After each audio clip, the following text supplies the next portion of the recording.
Hello idol, kumusta nga pala? Northern Arachnids. Okay, ah ang gagawin natin ngayon idol ay magre-reuse tayo ng Tilto Cult Vegans. May nakuha kasi tayo ng Tilto Cult Vegans pero bago yan, ah papaliwanag ko muna kung ano itong mga nandito sa harapan natin. Kasi merong nagtatanong sa akin na isang co-keeper kung ano daw ang mainam na ipakain sa mga tarantula natin. Meron tayo dito ng tatlong klaseng feeders. Ang Blata lateralis.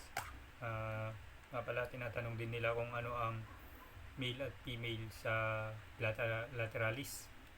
Ang male guys, yung merong pakpak, at saka yung female, yung walang pakpak, yung kulay black lang. Ayan. Tapos maraming nagtatanong guys na kung ano daw ang magandang ikip for beginners. Okay, i-discuss natin yan mamaya. Sa ating Dubia Roaches, mainam ito sa mga insize. Malataas ang protina nito guys. Ganun din, yung may pakpak ang male, yung walang pakpak ang female. Okay, meron din tayo ditong superworms at saka mas maliit pa sa mealworm. Hindi ko kasi alam yung pangalan niya guys, pero nagtanong ako, hindi daw siya mealworm. Kasi mas malaki daw yung mealworm dyan. Kasi yan guys, magiging pupa na yan sa ganyang size.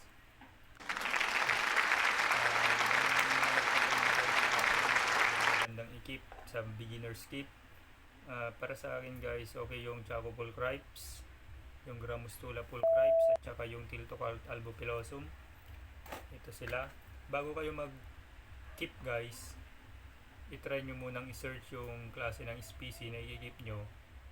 Kasi mas magandang na-search nyo muna para meron kayong background sa kanilang habitat at saka kung anong klase sila ng tarantula. Kung terrestrial ba, kung arboreal, fossorial. Ito guys, itong Chaco pulchripes o Gramustula pulchripes, isa siyang terrestrial species. Kagaya din ng albo, terrestrial po siya. Sa next video natin,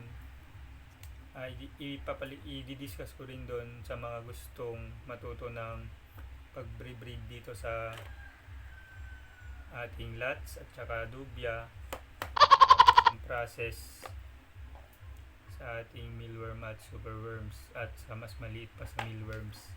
Kaya tayo doon sa mas mainam guys na sa may mga New World muna tayo kumuha ng experience bago tayo pumunta sa mga Old World tarantula. Kasi katulad ng Orange Ball Titing o Orange by Titing o OBT, Orange Baboon Tarantula, may na-experience ako guys sa aking OBT noong una akong nag-keep. Bumili ako ng dalawang OBT. Wala kasi akong idea kung anong klase sila ng tarantula. Pinapakain ko siya guys, nailapit ko yung tweezer sa kanya, bigla siyang nag-bolt sa akin sa kasamaang palad. Nihagis ko siya, doon ako nakakita ng tarantulang lumilipad. Pero guys, puti na lang hindi siya namatay. ICU ko siya kasi nanghina siya guys. Sa Ilocano, kukutil mitten. Yung nanghina siya, ICU ko siya agad para sa ganun yung makarecover. Okay guys, punta na tayo dun sa ating pagre-rehouse ng ating Tiltocalt Vegans. Okay guys, meron na ako closure dito na nakuha sa ating Vegans. Adjust video muna tayo. Meron na akong old enclosure dito ko na lang siya ilalagay. Okay, kukunin ko lang yung ating Tiltocalt Vegans, pang decorate natin. Okay, ito yung ating Tiltocalt Vegans guys. Kunin ko lang yung catch cup at saka yung substrate.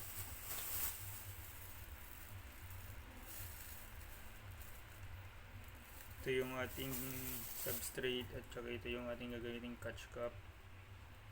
Sa kanya kasi baka mag-bolt siya kasi bolty rin to. Buksan ko muna.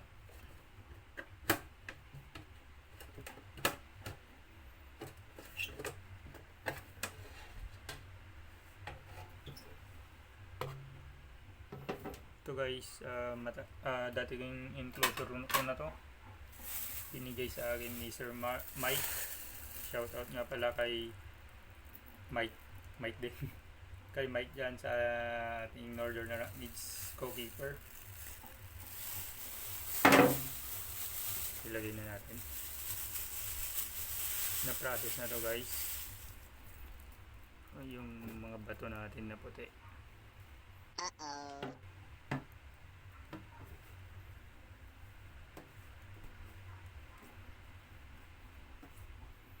Dito natin ilalagay yung ating Tilto Cult Vegans.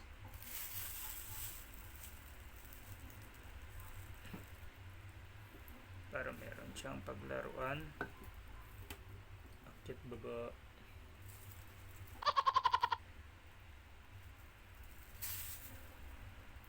Guys, ganyan lang ang ating set up sa kanya kasi isa siyang terrestrial species. Saan na natin guys. Itong hide niya guys, flower pa. Itong hide niya guys, lagay natin dito mamaya. Nag-molt siya guys last 3 days. Kamomot lang yan na guys, yung ating Tilto Cult Vegans. Ang ganda niya. Ganda ng vegans. Medyo aggressive po guys, medyo ingat tayo konti. Lagyan natin dito yan para meron din siyang hide. Ito guys, gagamitin natin catch cup para sa kanya.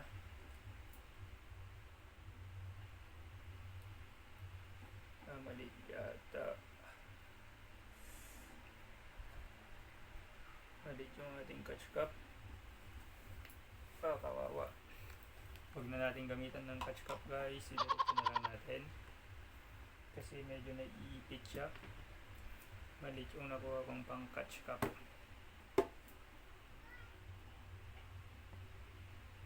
Guys, itong vegans guys medyo pabolti din to.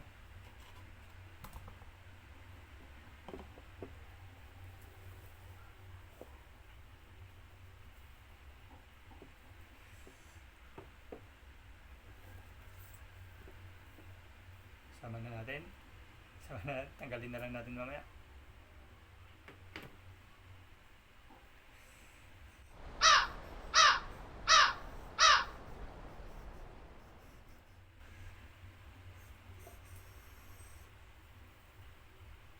Oops.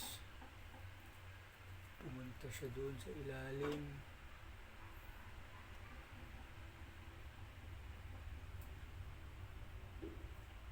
Gumapang siya. Pumunta siya dun sa may kahoy niya. Guys, ito na yung ating Tilto Cult Vegans. Okay. Basahin natin yung kanyang substrate. Paulanan natin guys kasi kare-rehouse niya.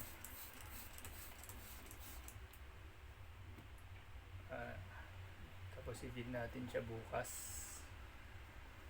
Kasi pagka-rehouse daw ito yung kakain.